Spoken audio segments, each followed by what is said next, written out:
Chapter 5. Escape. Vronsky had lain in bed on the edge of death for several days after he shot himself. Slowly he recovered. When he was well enough to move around, he decided to give up Anna. The only problem was that he could not remove the sadness from his heart whenever he thought of her.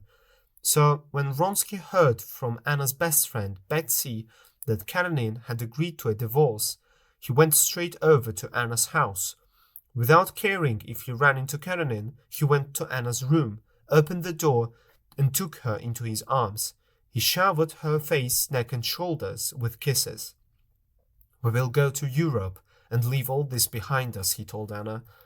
Anna trembled with excitement and fear. "Can we really live as husband and wife?" she said. "Stiva told me that my husband had agreed to a divorce. Will he really give up Serozha?" "Do not worry about that now. Do not think of it," replied Vronsky. "Oh, I wished I had died," said Anna, as tears streamed down her beautiful face. "It would have been easier, but I am so happy to see you again." Vronsky never dreamed that he would resign from the military so quickly. That day he did so without hesitation. In a week he arranged for Anna and their daughter to leave St. Petersburg. They left for Italy, thinking that Karenin would arrange for the divorce in their absence. For 3 months, Vronsky and Anna traveled through Europe. Finally, they bought a modest house in a small Italian town and lived there for 3 months. Anna was the happiest she had ever been in her life. She recovered completely, and the more she learned about Vronsky, the more she loved him. She had him all to herself at last, and his presence was a constant source of joy to her. Anna did not allow thoughts of her suffering husband or abandoned son to ruin her happiness. She had grown very fond of her daughter Annie. During these 3 months, she rarely thought about Serozha. Vronsky also felt a joyous sense of freedom in having left the army and his social circles. He was happy at first, but as the weeks passed, he became restless. He had no job and no official duties to fill the day with, so they decided to move to Vronsky's large family estate in the countryside near St. Petersburg, but first they planned to stop in that city so that Anna could visit her son. When Anna left him, Karenin became very unhappy. He could not understand how he could be alone and sad after forgiving his wife and her lover. In addition, he felt humiliated when he went out. He was sure that people were talking about him and laughing. A few days after Anna left, he received a bill from a hat store that Anna had forgotten to pay. When he saw it, an overpowering sense of loss came over him. He sat down and started to cry. There was one person in St. Petersburg who cared for Karenin. She was Countess Lydia Ivanova. She was a deeply religious woman who married quite young. However, her husband had left her after only 2 months. When she heard that Anna had gone, she pitied Karenin deeply. Now that Anna was gone, she decided to visit Karenin on the same day that he wept alone in his study. That was where she found Karenin, sitting with his head in both hands. "I have heard everything," said Lydia, as she took one of Karenin's hands into hers. "My dear friend, your sorrow is great, but you must be strong." Karenin looked up at Lydia with tears in his eyes. "It's not the loss that troubles me most," said Karenin. "I feel humiliated. Also, I spent all day dealing with household matters, making arrangements for the servants and my son, and paying the bills." "I understand, my dear friend," said Lydia. "You need a woman's hand in your household. Will you trust me to manage your domestic affairs?" Silently and gratefully, Karenin pressed Lydia's hand. "I will be your housekeeper," said Lydia.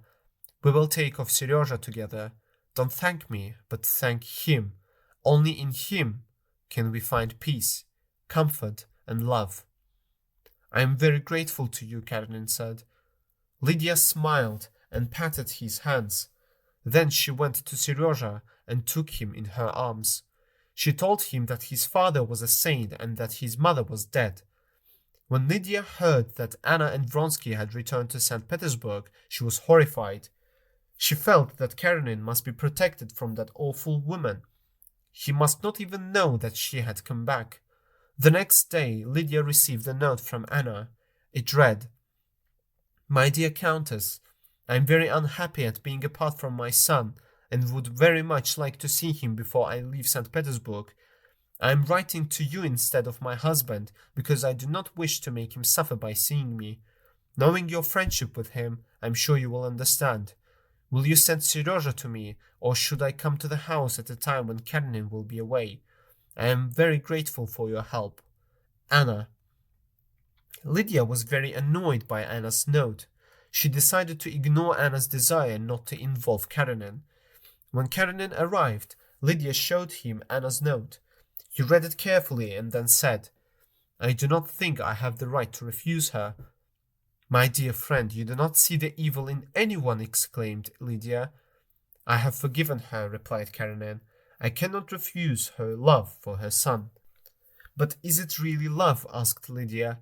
"Can she be sincere in love? And should we allow her to play with the feelings of the boy? He thinks she is dead, and he prays for her." "I had not thought of that," said Karenin. "If you will accept my advice, I suggest you deny her the right to visit the boy," said Lydia. "With your permission, I will write a reply saying so." Karenin reluctantly agreed, and the Countess wrote a note to Anna. It read, "Madam, to remind your son of you will probably cause him to ask questions that would be difficult to answer. It is therefore better if he did not see you. May God have mercy on you. Countess Lydia." Anna's response to Lydia's letter was one of anger. She decided that she would go visit her son the next day. She went in the morning, when she knew Serozha would still be in his room.